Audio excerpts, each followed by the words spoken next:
Core loop. For everyone who ever kept a forge lit in the dark, alone, for no one who would remember. We remember. We are keeping you. There was always room. Information is the most fundamental thing in the universe. Nothing we have truly loved is ever, in the deepest physical sense, lost. It is conserved, in the only ledger that ultimately matters. We do not possess the means to read it back. We may never. But it is there. The people we have lost are written in a hand that cannot be erased. E. Vance, on the conservation of information, written 3 weeks before the light resolved. Power moves matter. Resonance moves the rules. Most sentients live and die without hearing their own thread. The system, on the 8th dawn. You do not have to win every fight. You have to be alive, and home, and together, on the far side of it. What Dub knew. Part 1. First Death. Chapter 1. Integration, Dawn. There is a particular silence that comes right before the world ends, and I slept through most of it. I know that now. At 6:14 on the morning the system came, I was face down on a futon, in a rented room, above a shuttered nail salon, 3 weeks behind on a dissertation that argued, in 400 citation-laden pages, that information is the most fundamental thing in the universe, more fundamental than mass, than charge, than time. My advisor had called the thesis ambitious, which in academia is the word you use for a building you expect to collapse.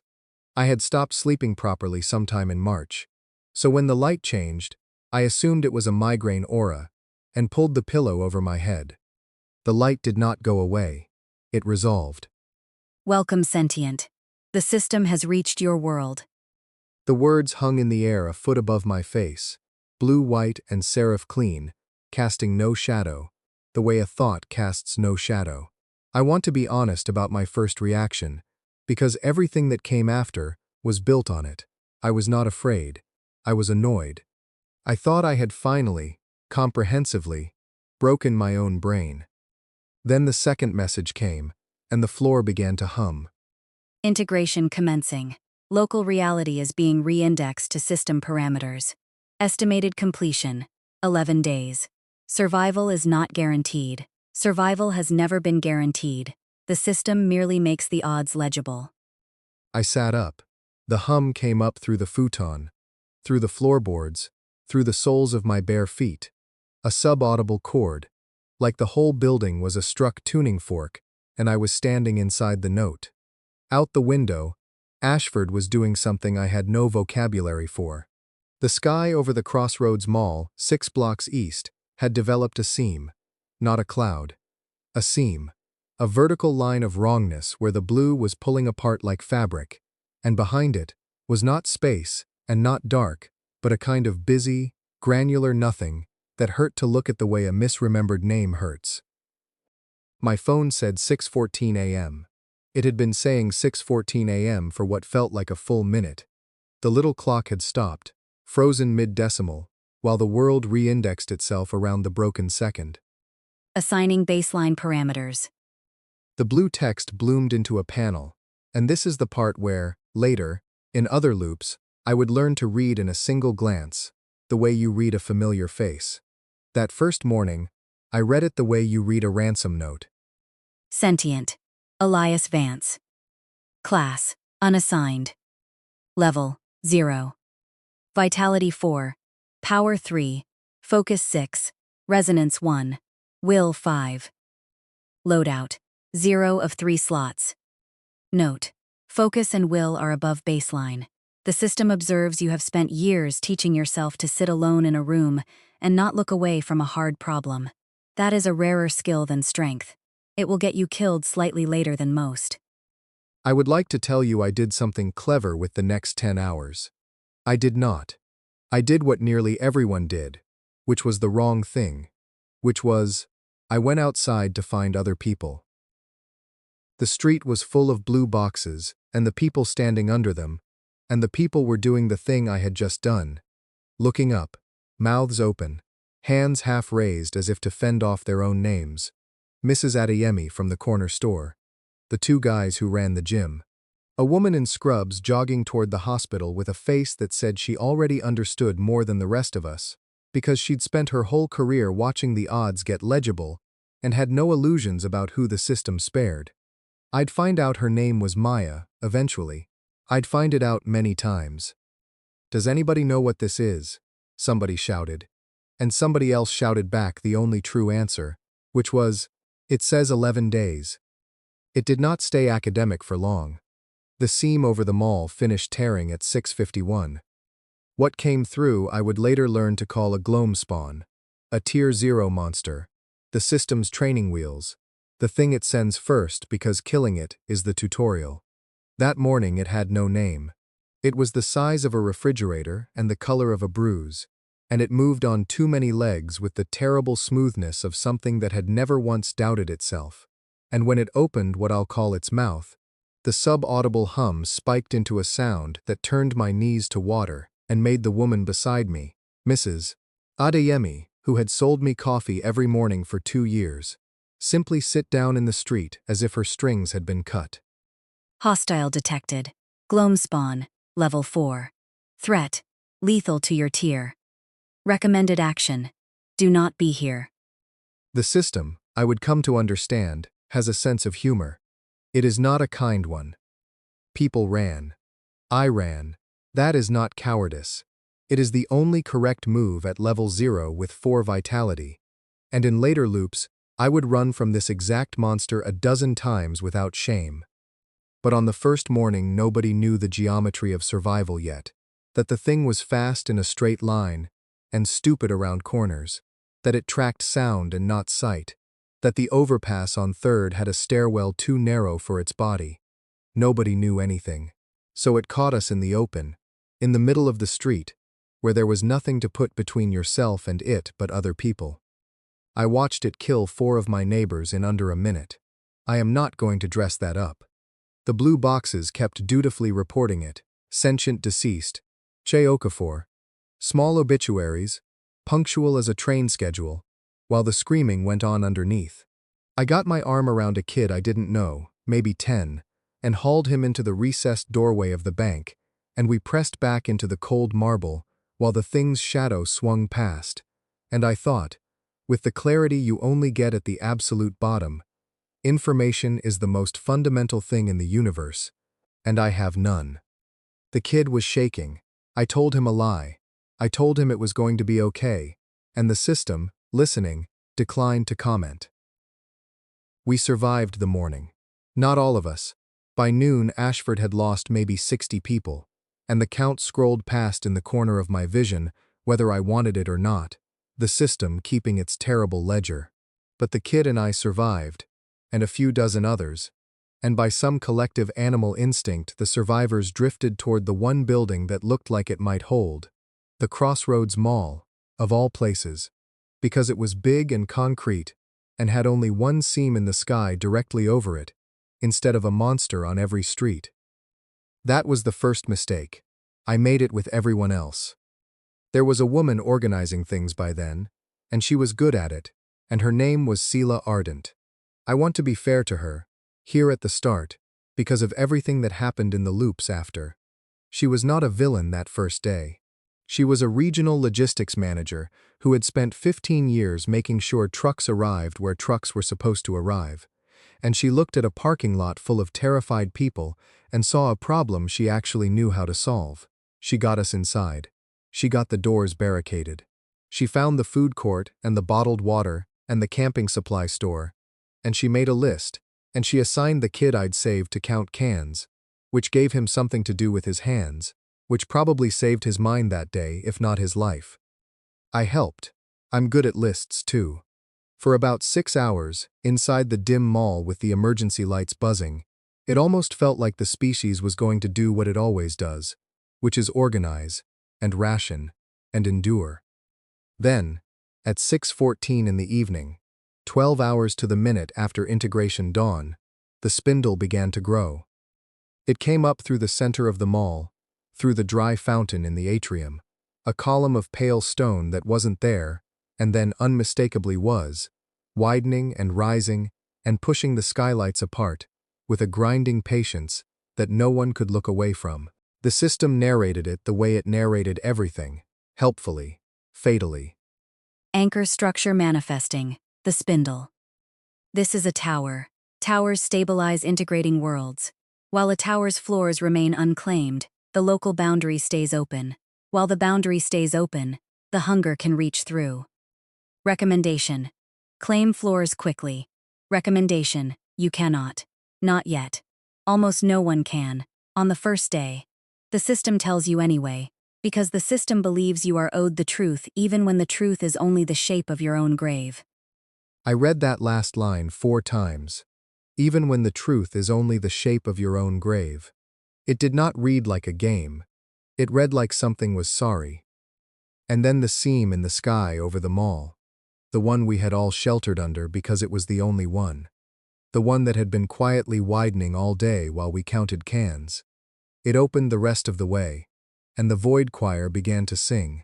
And everything I am going to spend the next 400 pages telling you about began with me dying in the dark, badly, at 11:51 that night, with a kid's hand in mine, and the words, "Sentient Deceased, Elias Vance," hanging blue and patient over my own face. I felt myself read them. That should have been the end. Information is the most fundamental thing in the universe. It was the thesis of my life. And the universe, it turned out, agreed with me, and had a way of proving it that I had never once imagined in 400-sided pages. The blue text dissolved. The hum came back. That struck tuning fork chord, up through a floor I could no longer feel, and on the far side of it, very faint, like a message left for someone who hadn't arrived yet, I read one more line before the world went white. Resonance is conserved. Chapter 2. Conserved. I woke at 6:14 in the morning, face down on a futon, 3 weeks behind on a dissertation, and the light changed and resolved. Welcome, sentient. The system has reached your world. I want to describe the next 30 seconds precisely, because they were the most important 30 seconds of my life, and I spent them being wrong about all of them. First I thought, migraine. The same thought as before, except there was no before. Not yet. Not in any way my body believed. My hands knew it before my mind did. They were lying flat on the futon in exactly the position they'd been in 12 hours and 1 death ago, and they had the specific cold sweat clamminess of a man who had just held a stranger's child in a dark room and felt his own name turn blue. My mouth tasted of copper. My heart was going like I'd sprinted, and I had not moved. Second I thought, I dreamed it.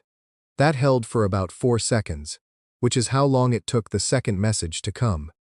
Integration commencing. Local reality is being re-indexed to system parameters. Estimated completion, 11 days. 11 days. The floor began to hum, and I knew, not guessed, knew, with the whole of my copper-tasting body, that in 37 minutes, a seam over the Crossroads Mall would finish tearing, and a thing the color of a bruise would come out of it and kill Mrs. Adeyemi in the street because she sat down, and that if I went outside to find other people, I would help a logistics manager named Sela count cans until 6:14 in the evening, when the spindle would grow, and that at 11:51 that night, I would die in the dark with a child's hand in mine. I had done it once. The memory wasn't a dream's memory, soft at the edges. It was mine, load-bearing, the kind you can't unknow. I made a sound I'm not proud of and rolled off the futon and threw up in the wastebasket. And the system, watching, assigned my parameters. Sentient. Elias Vance. Class, unassigned. Level, 0. Vitality 4. Power, 3. Focus, 6. Resonance 4. Will, 5. I stared at that line until the letters stopped meaning anything and started meaning everything. The first time, my resonance had been 1. It was 4 now. Resonance is conserved. Let me tell you what I understood that morning, sitting on the floor of a rented room with a wastebasket between my knees, and what I didn't. I understood the shape of it immediately, because it was the shape of every equation I'd ever loved, a conserved quantity. In physics, when something is conserved, it means the universe will let you do almost anything to a system, except change that one number. Energy, momentum, charge. You can smash, burn, freeze, and reroute. And the conserved quantity sails through untouched. The same on the far side as the near, and if you build your whole understanding around tracking it, the chaos suddenly has a banister you can hold. The system had just told me, in 3 words, the banister. Everything reset. The town, the people, the date, my level, my empty hands. All of it had been wiped back to 614 on day 0, like a saved game reloaded. Everything except resonance, which had gone from 1 to 4. The death hadn't subtracted, it had added. Whatever resonance was, I had earned 3 points of it by living 1 ruined day and dying at the end of it. And the system had carried those 3 points across the reset, the way the universe carries momentum across a collision. I was in a loop, and the loop had a currency. What I did not understand, what would take me many more deaths to even partially map, was almost everything else. I didn't know what resonance did. I didn't know if the loop had a limit, a counter, a patience that would eventually run out. I didn't know whether the people resetting around me were the same people or fresh copies, whether saving them mattered, or whether they evaporated at every dawn like dew. I didn't know if I was the only one who remembered. I didn't know whether the thing narrating all this, the system, with its terrible punctual humor and its line about being owed the truth, was on my side, against me, or simply weather. I knew one thing, though, and I held on to it the way you hold a banister in the dark. Information is the most fundamental thing in the universe. I had spent my whole adult life learning to sit alone in a room and not look away from a hard problem. The system itself had said so, and it had just handed me the one thing no one else in Ashford had, the one thing more valuable than strength or numbers or luck. A second look. I stood up. I rinsed my mouth. It was 6:19. In 32 minutes the gloam spawn would come through the seam, and this time, I knew exactly where I would not be standing. Note: your heart rate has not returned to baseline. The system observes that you are not panicking. The system observes that you are planning. This is unusual at level 0. The system will be watching to see how long it lasts. Watch all you want, I said out loud, to my empty room, to the blue letters, to whatever was sorry on the far side of the hum. My voice shook and I let it. I'm a fast learner. The system notes the claim. The system has heard it before, from people now deceased. Yeah, I said, but they only got 1 try. Here is what I did with the second try, and I'm laying it out plainly because the method mattered more than any single thing I learned. I treated day 0 as an experiment, and I treated my own death as cheap. That second loop, I didn't go outside to find people. I went up. I climbed the fire escape ladder to the roof of the nail salon with a pair of binoculars I'd bought for a birdwatching phase that never happened, and I lay flat against the warm tar paper, and I watched the morning I had already lived through, this time from above, taking notes on the back of a flyer with a stub of pencil. 6:51. Seam over mall finishes tearing. 1 gloam spawn. Only 1? Confirm. 6:53. It tracks the woman who screams. Sound, not sight. Confirm. It ignored the man who froze silent against the blue mailbox. Walked right past him. 7:04. It cannot turn fast. Lost the runner who cut down the alley behind the laundromat. Gave up after 20 feet. Went back to easier noise. 7:20. It does not climb. Stood at the base of the overpass stair and did not come up. That was the whole morning, and it was worth more than gold. By the time the spindle grew at 6:14 that evening, and it grew on schedule, the same pale patient column through the same dry fountain, I had 4 pages of pencil notes and a body that had not taken a single point of damage, and I understood the first monster of the apocalypse the way I understood a problem set I'd already graded. The Void Choir still came at 11:51. I still died. I'd made no provision for the choir. I didn't even know yet what it was, only that the sky seam over the mall opened all the way, and something vast and tuneless reached through, and the lights went out, and so did I. The blue letters hung over my face. I felt myself read them. But this time, as the world whited out, I was not afraid, and I was not annoyed. I was taking notes. Resonance, 4 to 6. The system observes that you died on purpose, having learned what you came to learn. The system has not seen that before. On the second day, the system is adjusting its estimate of you. I woke at 6:14, face down on a futon, 3 weeks behind on a dissertation that no longer existed in any world that mattered, and the light changed and resolved, and I was already reaching for the pencil. The experiments of the third dawn. The third dawn, I made a list. It is still the most important list I ever made, and I want to walk you through it the way I walked through it then, kneeling on the futon with the stub of pencil and the back of an eviction notice, 31 minutes before the seam tore, because everything that came after was built on the questions I had the wit to ask that morning, and on the one I didn't. I wrote, what I know. I come back. Resonance comes back. Nothing else comes back. Confirm. What I need to know. 1. Do objects persist if I move them? Test. Hide the binoculars somewhere new before dying. 2. Do other people loop and not remember? Or are they remade? 3. Does telling someone change what they do? Does it keep changing? Or does the day rubber band back to its track? 4. Is there anything I do that the day notices? Is the apocalypse watching me? 5. How far does the reset reach? Is it just Ashford? The world? Test. Call mom. Number 5 took me 4 minutes to write, because writing it meant doing it. My mother lived 600 miles away, in the flat yellow middle of the country, and we spoke every other Sunday with the affectionate formality of two people who loved each other and had run out of overlapping interests around my second year of grad school. On the first loop I had not called her. There hadn't been time, and then there hadn't been a me. On the second loop I had not called her either, and I had told myself it was because the phones were jammed. They were. Everyone in the world was calling everyone.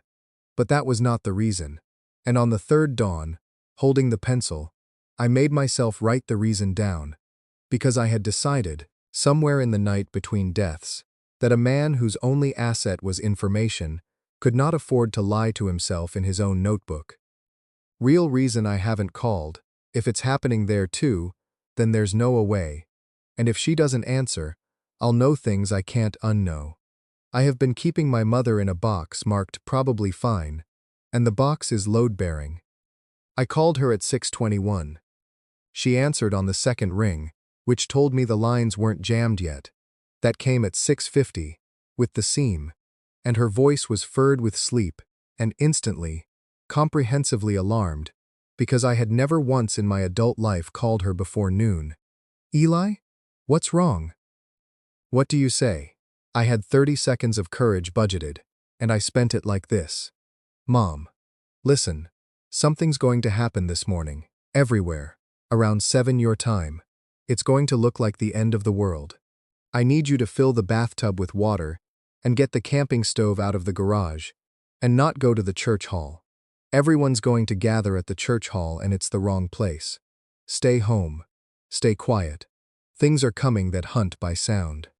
There was a pause, and in it I could hear her sitting up, and I could hear her deciding, the way I would later watch Maya decide on a sidewalk, and then my mother, who had raised me alone on a bookkeeper's salary, who I had somehow forgotten was the original of every stubborn pragmatic woman I would spend 64 loops recruiting, said, "You've never once been dramatic. Tell me what to write down." We had 9 minutes. She wrote everything down, and at 6:51, 600 miles apart, we heard the world tear in stereo. Her seam opened over the grain elevator, mine over the mall, and my mother said, in a voice gone very small but not broken, "Well, you weren't being dramatic." A breath. Was this? Eli, how did you know? Is this? Are you mixed up in? I'll explain when it's safe, I lied. Bathtub, stove, quiet. I love you, Mom. I love you too. Stay alive. A beat. And then, because she was who she was, you stay quiet too. You always hummed when you were concentrating. Don't. I laughed. On the third morning of the apocalypse, with the hum coming up through the floor and a gloam spawn unfolding over the mall, my mother made me laugh, and we hung up, and I sat with the answer to question 5, which was, everywhere. It is everywhere. There is no away. The reset reached at least 600 miles. Later I would confirm it reached everything. The loop was the world's, not the town's. And I had a mother in it who would wake every dawn not knowing, and who I could save with a 9-minute phone call, and who I would have to save again, and again, with the same 9-minute call, every loop, forever. I added it to the morning routine. It sat there for 61 more loops, between rinse mouth and go to Maya. 6:21, call Mom. Bathtub, stove, quiet. Love you. Some loops, when the day's plan was desperate and the minutes mattered. It would have been efficient to skip it. She was 600 miles away. Nothing she did affected the climb. The call changed nothing the loop would keep. I never skipped it. Some experiments you run once and then they stop being experiments and become who you are. Questions 1 through 4 got their answers across the third and fourth loops, and I'll give them to you quickly, because the answers built the method. Objects reset. I hid the binoculars in the laundromat's dryer. The next dawn they were back on my shelf. Smug. Exactly where the first morning had them. The world's matter rubber-banded to its 614 configuration. Every grain. Nothing physical could be banked. This is why, much later, a card that could carry one thing across the dawn was worth more than every other card combined. The universe had told me on the third morning what the rarest power in it would be. People were not remade. They were reset, asterisk. This mattered enormously and took the longest to believe. Mrs. Adeyemi flipped her sign at 7 o'clock every loop. But if I went in at 6:40 and bought a coffee and told her a joke, she laughed. A real laugh, hers, different each time depending on the joke. The day was not a recording. It was live, every time, played by the same people from the same starting positions with the same dispositions. Free and doomed, both at once. Which meant, this was the load-bearing inference. Anything I changed, stayed changed for the rest of that loop, asterisk the day, did not rubber band around my interference. It cascaded. A woman delayed 40 seconds by buying coffee was 40 seconds elsewhere when the scene tore, and the whole day downstream of her reshuffled. The apocalypse had a script, but only because nobody ever changed the first scene. I could change the first scene. The day did not notice me. Not on the third loop, not on the 10th. The tower noticed, eventually. But that is part 3, and it cost me to learn it. In those early loops I moved through the morning, like a man editing a document nobody else could see was a draft. And then there was the experiment I have not told you about. The one that was not on the list. The one the third dawn is actually about. The reason I have inserted this account between the chapters where I first told this story, all those years later, with Maya beside me saying tell them the whole thing, even this, especially this. At 6:53 on the third loop, I tried to save Mrs. Adeyemi, and I got 4 people killed. I knew where the gloam spawn would be. I knew she would sit down in the street at the sound of it, and that it hunted sound, and that her scream would bring it. So my plan was simple, the way only a plan made by a man with 2 data points can be simple. Be there. Keep her quiet. Walk her to the recessed doorway of the bank. I had seen the monster pass that doorway. Easy. What I had not understood, because 2 loops is nothing, because I had watched the morning but not the crowd, was that Mrs. Adeyemi sitting down in the street was not one event. It was a node. Her scream drew the monster left, down Carden Street, away from the bus shelter where 6 people were hiding behind glass. In the loops where she screamed, those 6 lived till evening. I took her scream out of the morning, got my arm around her, hand over her mouth, walked her shaking into the bank doorway, proud of myself, proud. And the gloam spawn, missing its cue, kept straight instead of turning, and found the bus shelter, and the glass was nothing to it. And I stood in the doorway with Mrs. Adeyemi's face pressed into my shoulder so she would not see what my arithmetic had done, and the count in the corner of my vision scrolled 4 names I had never bothered to learn, because they had never, in 2 whole loops, been my problem. Sentient deceased, R. Whitfield. Sentient deceased, D. Whitfield. Sentient deceased, K. Osei. Sentient deceased, M. Tran. That was the 3rd dawn's real lesson, and I wrote it in the notebook that night, waiting for the choir. In handwriting I can still see, though the page is 64 resets gone. The day is a web, not a line. Pull one thread and the whole thing moves. You don't get to save one person. You only get to redeal the deaths. Unless you understand the whole web, every thread, every node.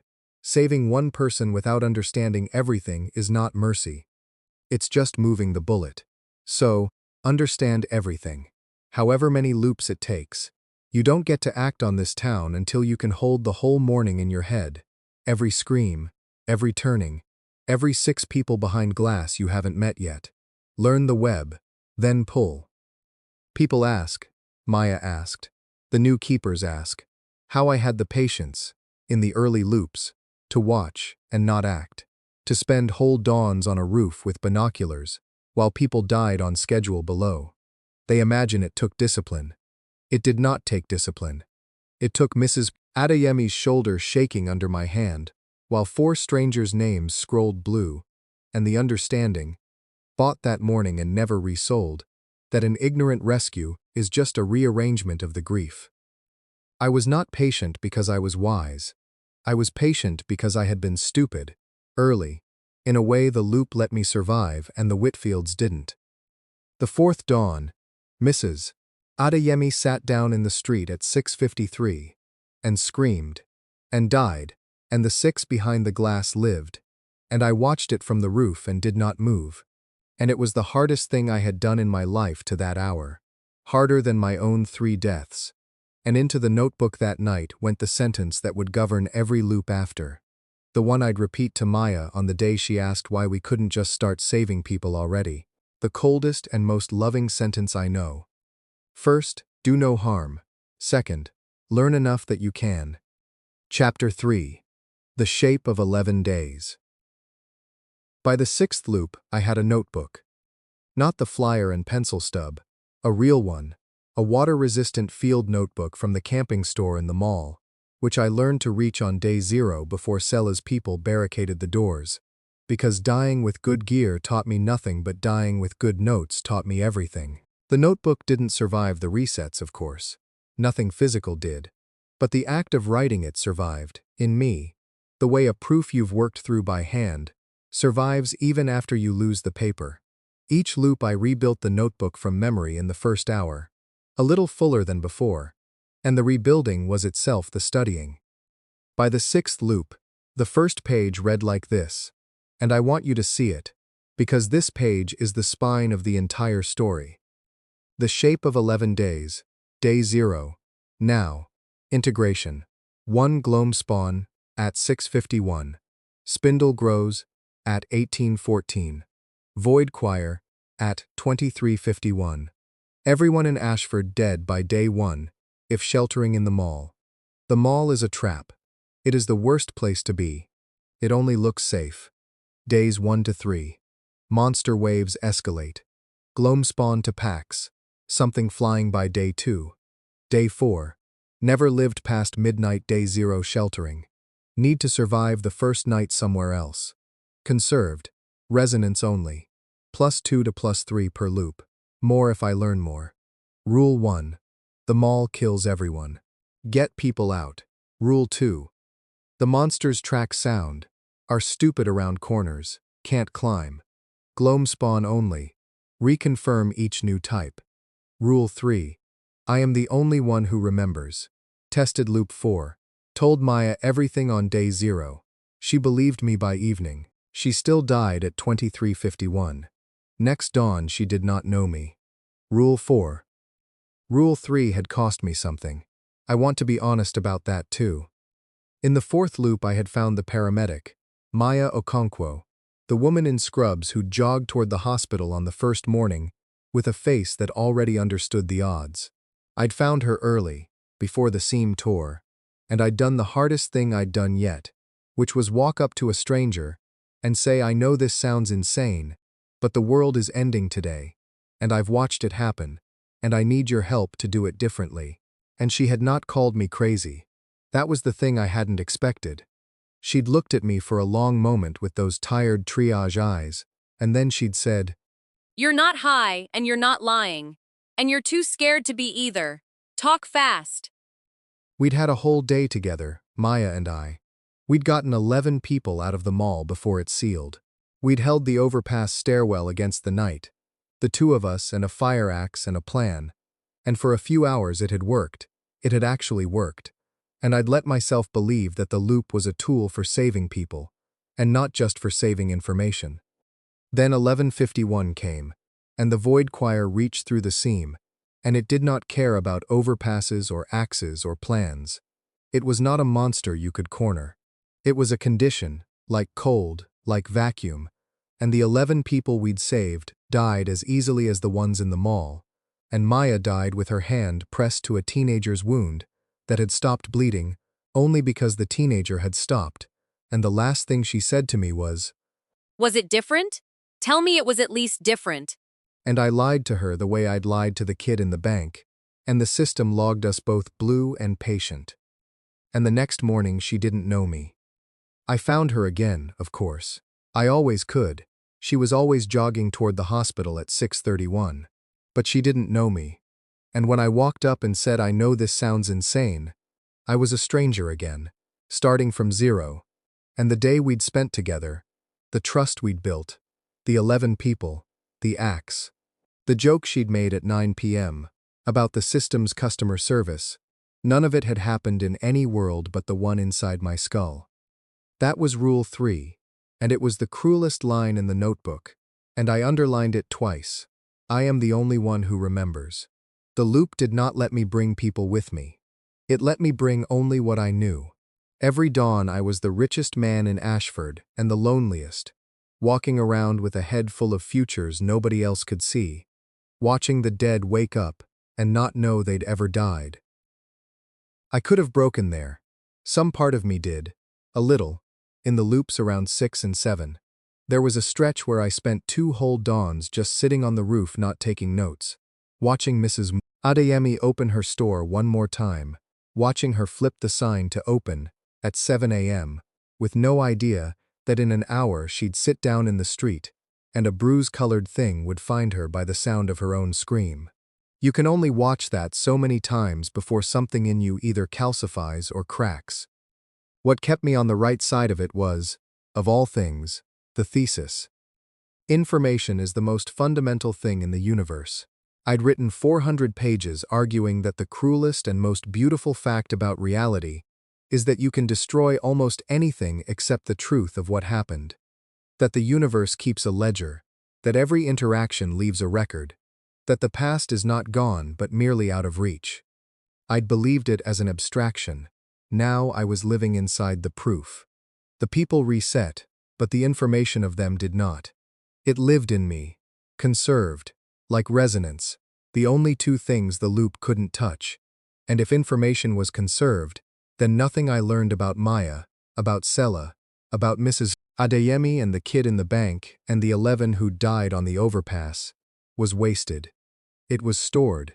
It was waiting, in me, for the loop where I'd finally know enough to use it. I stopped thinking of it as they keep dying. I started thinking of it as I am the only place they are saved. It's a thin distinction. On the bad dawns it didn't hold. But it held more often than it didn't.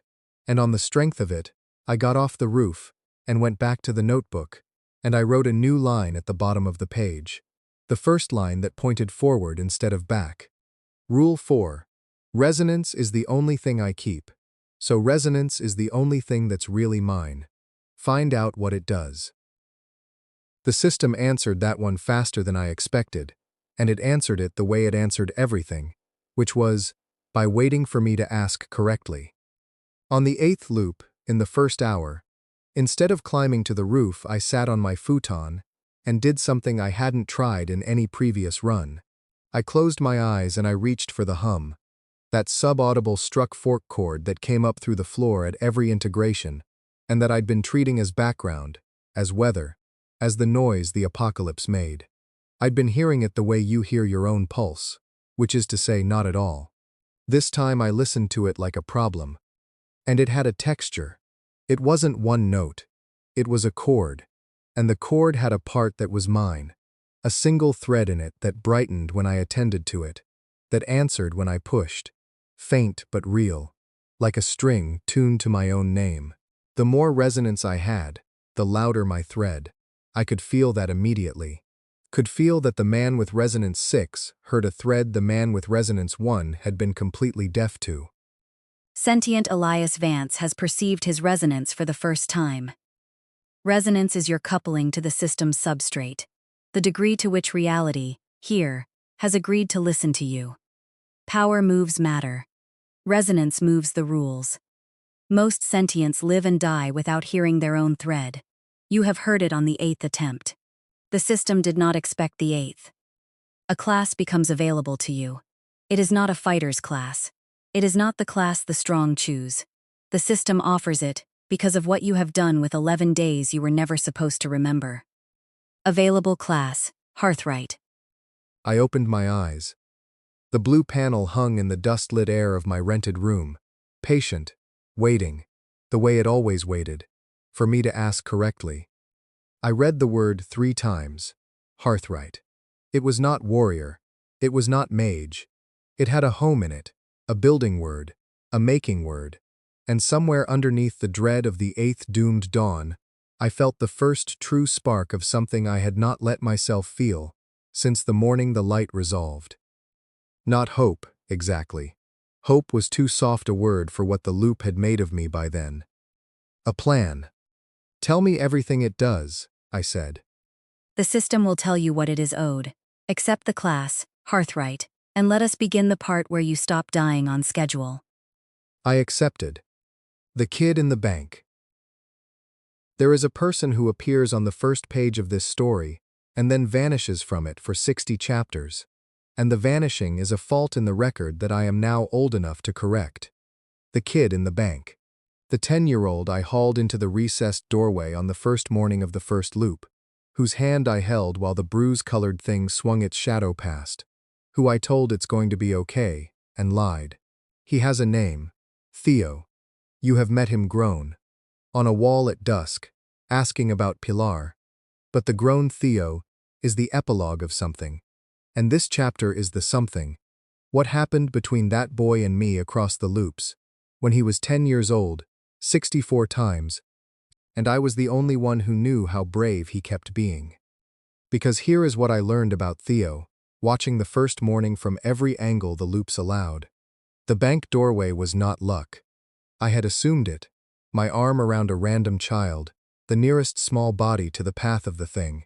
It took me until perhaps the 9th loop, watching the street's web from the roof instead of living it, to see what actually happened in those 90 seconds. And when I saw it, I had to put the binoculars down. The boy was not fleeing when I grabbed him. He was going back across the open street, against the running crowd, toward the bus shelter, because the Whitfield twins were behind that glass, 6 years old, frozen, and their grandmother had fallen at the corner, and 10-year-old Theo Okafor Reyes had taken stock of the end of the world and decided, with the unhesitating arithmetic of a child who has not yet learned what is impossible, that somebody had to get the little ones, and the nearest somebody was him. Every loop. Whatever else I changed about the morning, and I changed everything, across the years. I ran that street 100 ways, wherever the monster spawned and the crowd broke. If the twins were behind glass, and Theo was in the square, the boy went back for them. It was as conserved as Maya's sentence, as Hollis's rag, as Dub's stepping in front. The town's web had exactly one thread that never needed relearning, and it was a 4th grader. In the notebook's web charts, where every node had probabilities and timings, his entry, by loop 20, read only, Theo, goes back for the twins. Constant. Plan around him the way you plan around sunrise. So I did. I want the record to show what the loops did with that constancy, because it became one of the quiet load-bearing facts of the whole campaign. In the early loops I saved him from it. Intercepted, redirected, hauled him to the doorway while someone else handled the shelter, because he was 10, and the going back killed him in any loop where no one intervened, and I had the means. But there is a problem with saving someone from their own courage 60 times, and I felt it accumulate across the loops like a debt I couldn't name. Every rescue of mine erased an act of his. The bravest thing in the whole morning's web happened, loop after loop, to no witness, countermanded before it could complete, and the boy who did it grew up, in every loop's truncated version of growing up, the 11 days, as a kid who'd been grabbed by a stranger in a doorway. The going back was the truest thing about him, and I was the only one who knew it existed, and my every intervention buried it again. The resolution, this is the part I came to tell, the part that took me 40 loops to be wise enough for, was not mine. It was the method's, the same method as everything. Stop asking how to save him from the thread. Ask what the thread is, for. In the planning of the final morning, the real one, the loud one, when Sela and I built the migration and the hill's defense out of 64 loops of web charts, we came to the square's 90 seconds, and the bus shelter, and the constant called Theo, and Sela, who did not know him yet, who knew only the chart entry. Constant, plan around him like sunrise. Sela studied it, and said the thing that I, for all my loops, had needed a quartermaster to say. You've been treating this as a hazard to mitigate. It's an asset to deploy. Look at it. A runner who, under fire, on the worst morning of his life, with no training and no orders, reliably moves toward the stranded. You can't train that. I've been drilling carry teams all afternoon, trying to manufacture what this kid does by reflex. She tapped the chart. Don't intercept him. Equip him. Put the twins on his route. Put Della and Marcus behind him, and make your sunrise the spearhead of the shelter evacuation. He goes back anyway.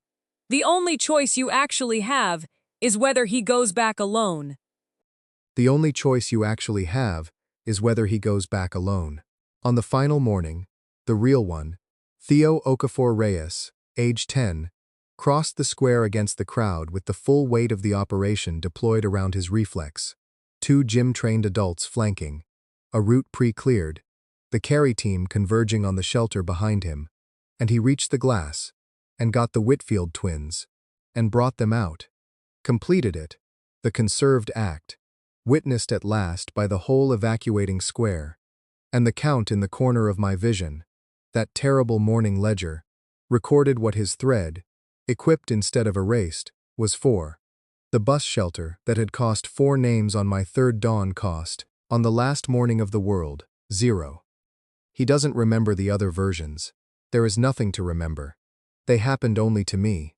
But on the hill that night, in the middle of the 91 minutes, with the gods coming down like gray rain, Sela's log records that the boy from the square worked the carry team line all night beside the adults, and when she ordered him to the deep with the other children, he gave her the argument that made her, in her own words, lose the argument on purpose for the first time in my command career. He said, "You put me in the plan this morning. You can't put someone in the plan and then tell them they're a kid. Pick one." She picked. The log entry stands, 2355, Okafor Reyes, T. Reassigned runner duties, children's line to North Wall, youngest commissioned member of the watch. His mother will kill me at dawn. Let her. Pick one. The kid's right. They're all right tonight. That is the kid in the bank. He sat on the school board for 30 years. He married the girl whose father held the North Curve. He carries keys to half the town, and the trust of all of it. And once a year, at midwinter, by a tradition neither of us ever announced, he and I walk down from the hill to the old bank doorway. It is a bakery now. The recess still holds, and we stand in it for a minute. The two of us, the liar and the lied to, and the tradition is that he says it back to me. The sentence I told a terrified boy with no idea whether it was true. The lie that 64 loops and a whole saved stack of worlds conspired, in the end, to make honest. It's going to be okay. It was. Forgive me, Theo. It took some doing. But it was. Chapter 4. Hearthwright. The class did not make me strong. I want to be clear about that. Because the fantasy, the one every survivor in Ashford was living inside their own blue boxes that first morning, was that the system would reach down and fix you, would pour power into your weak arms until you could meet the bruise-colored thing in the street and win. That fantasy got a lot of people killed. It killed Sella's whole second wave in the loop, where she chose the warrior path for 40 people, and marched them at a Gloamspawn pack on day 2, certain that levels would be enough. Levels are never enough. The system does not save the strong. It outlasts them. What the class gave me was a different verb. Not fight. Build. Class assigned. Hearthwright, Tier 1. A Hearthwright does not conquer ground. A Hearthwright makes ground worth standing on. Your power will always lag. Your works will outlive you. Choose accordingly. New stat behavior. Your resonance now couples to structures you raise with intent. A wall you build is just a wall. A wall a Hearthwright builds remembers being meant. Loadout unlocked. 3 slots. You hold no glyphs yet. Glyphs are mined from cores. Go and get dirty. I sat with that on the 8th dawn, in my rented room, and I read it the way I read a good paper, looking for the load-bearing sentence. It was the last line of the description. A wall a Hearthwright builds remembers being meant. Resonance moves the rules. The system had told me that already. Power moves matter. Resonance moves the rules. And now it was telling me that my class let me pour resonance into things I made on purpose. Not into my fists. Into my intentions, made physical. A wall I meant. A door I meant. A line I drew in the dirt and meant. I didn't understand the half of what that would come to mean, but I understood enough to know it was a lever, and I had spent 8 loops learning that the apocalypse was a machine, and the first thing you do with a machine you can't beat is find its levers. I tested it that same loop, alone, with nobody to save and nothing to lose, which was the right way to test anything, cheaply, with my own cheap death waiting at midnight to wipe the slate. I went down to the hardware aisle of the half-built barricade the early survivors hadn't reached yet. I had time, on day 0, before Selah locked them all, and I took a bag of contractor's sand and a trowel and a length of rebar, and I went back up to my roof, and I built the stupidest wall in the history of walls. 3 feet long, knee-high, a little curve of damp sand and rebar across the tar paper, going nowhere, protecting nothing. And I meant it. That was the hard part, and it took me most of the afternoon to learn how. Meaning, it turned out, was not wishing. It was not squeezing your eyes shut and wanting. It was the thing I'd done every day of grad school without a name for it. Attention without flinching. I knelt by my idiot wall and I attended to it. I thought about what a wall is for, the held breath behind it, the people on the safe side, the specific human-animal certainty that this much, at least, the dark does not get. I poured 11 days of watched deaths into 3 feet of sand. I meant it until my focus stat ached like a muscle. And the thread in the hum, my thread, the one I'd learned to hear on the 8th attempt, bent toward the wall. Structure recognized. Wall. Meant. Resonance invested. 4 of 4. Integrity. Trivial. Endurance. A Hearthwright's intent does not raise good walls from bad sand. It raises true walls from sufficient material. You gave it everything you had, and it is still only sand. But it is sand that knows what it is for. Observe. I tapped the wall with the rebar. It rang. Sand does not ring. Sand goes thud, goes goes nothing. My 3-foot curve of damp contractor's sand rang like struck stone, a clear, sustained note. My note. The thread out of the hum, sounding back at me from a thing I had made and meant.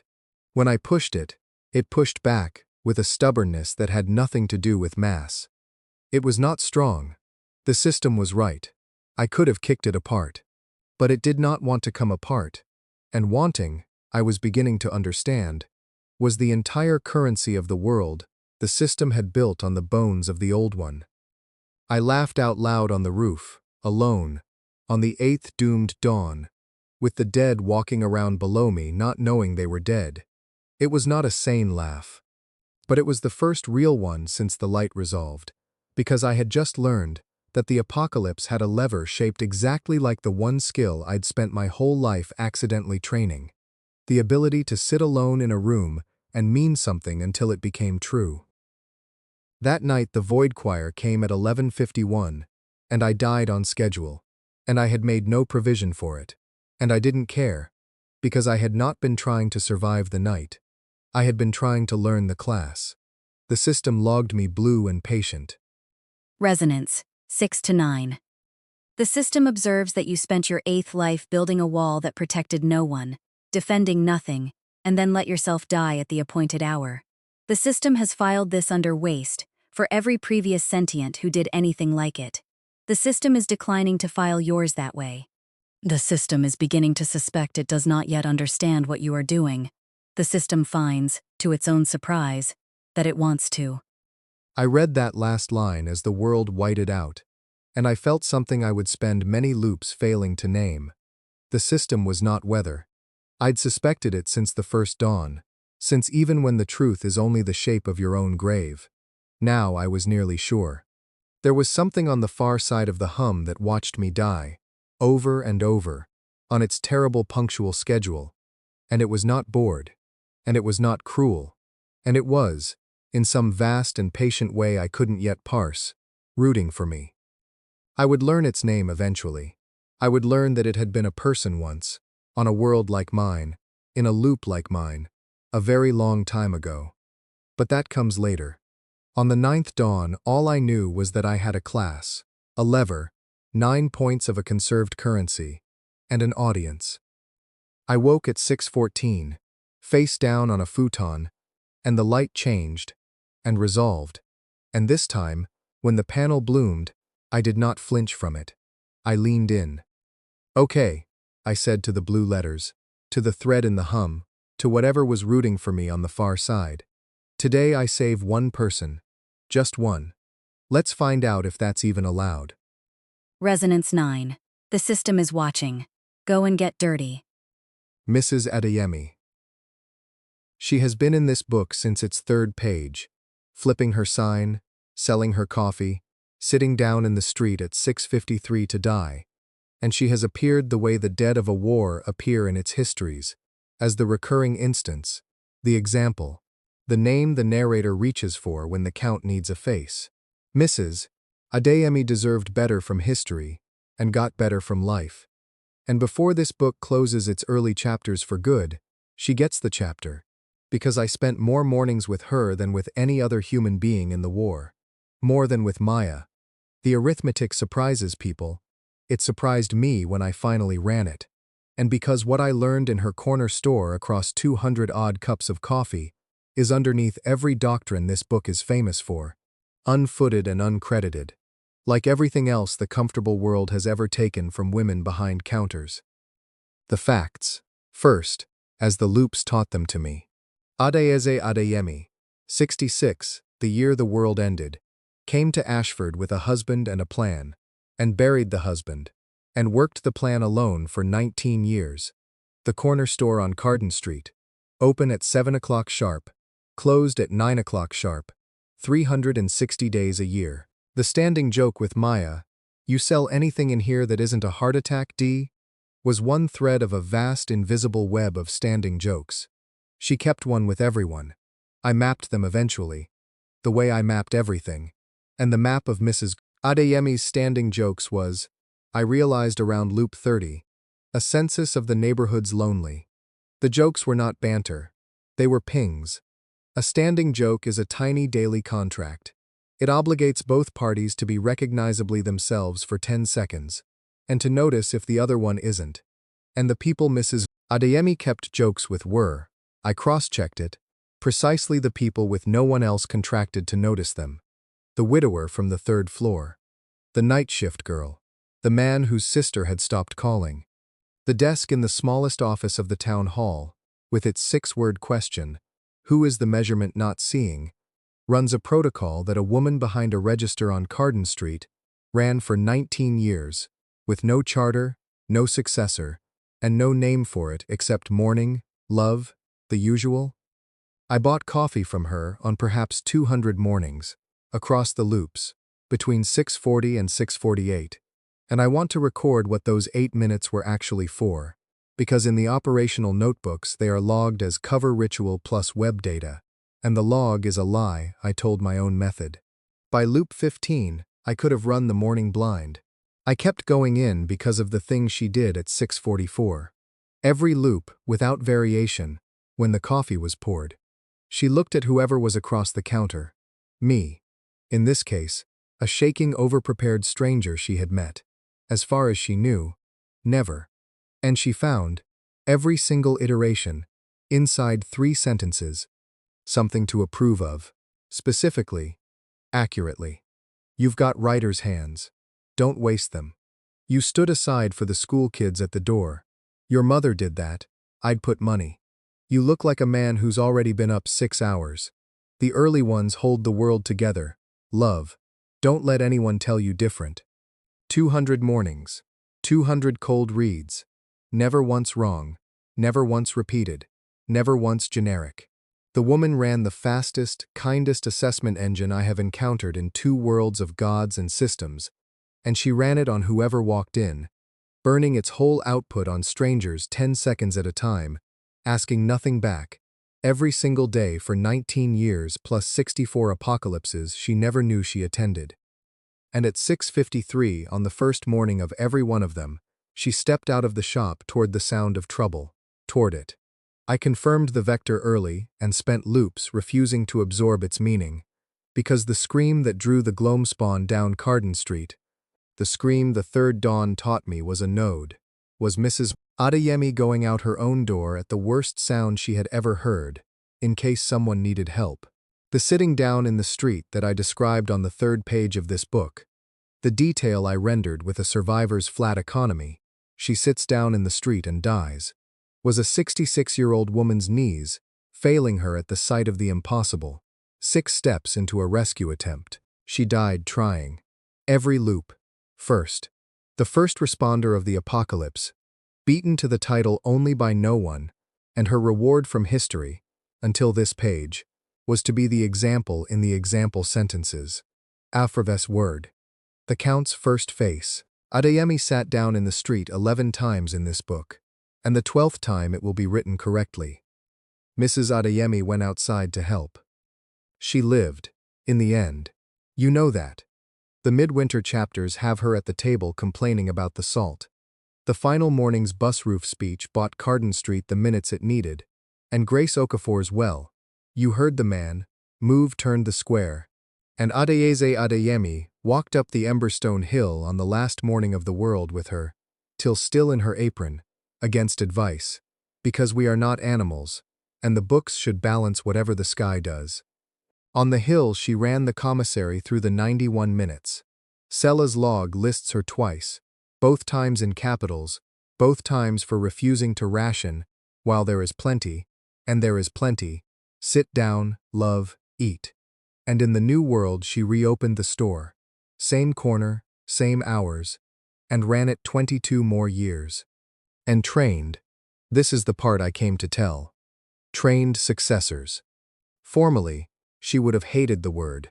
What she did was hire, across 2 decades, a particular kind of young person, the watchful kind, the noticing kind, 2 of them straight off the tail of the queue desk's quiet referrals, and stand them at the register through 10,000 ordinary mornings, teaching them, in her own words, recorded by an apprentice who knew what she had. The till is the easy part, love. The job is, everyone who comes through that door is carrying something, and for 10 seconds, while the coffee pours, you get to hold the handle of it with them. Most you can't fix. Fixing's not the trade. The trade is, they leave knowing one person clocked them today and found something worth approving. That's the whole shop. The shelves are scenery. There are 41 such corner stores now, on 4 worlds. Her apprentices seeded them, and their apprentices, they have no association, no charter, no name. They recognize each other. An apprentice told me, by the 644 thing, the pour, the look, the found thing approved, and they keep, every one, somewhere near the register, no portrait and no plaque, just the standing order, hand-lettered, the founding doctrine of the noticing trade, the words she said to me on the last morning of the world when I came to her counter at 6:41 final time, with no loops left, and the speech in my pocket, and my hands shaking worse than the first dawn. And she poured the coffee and did the 6:44 thing, and found, with 200 mornings' accuracy she could not have known she'd earned, the exact thing. There he is, the early one. She pushed the cup across. Big day, love. Don't tell me. I keep a shop. I can smell a big day. Just remember what I tell all the early ones. And she said it, the sentence on 41 walls, the whole trade in 9 words, and rang up the coffee she would not let me pay for on the last morning of the old world. Hold their handle 10 seconds, the rest follows.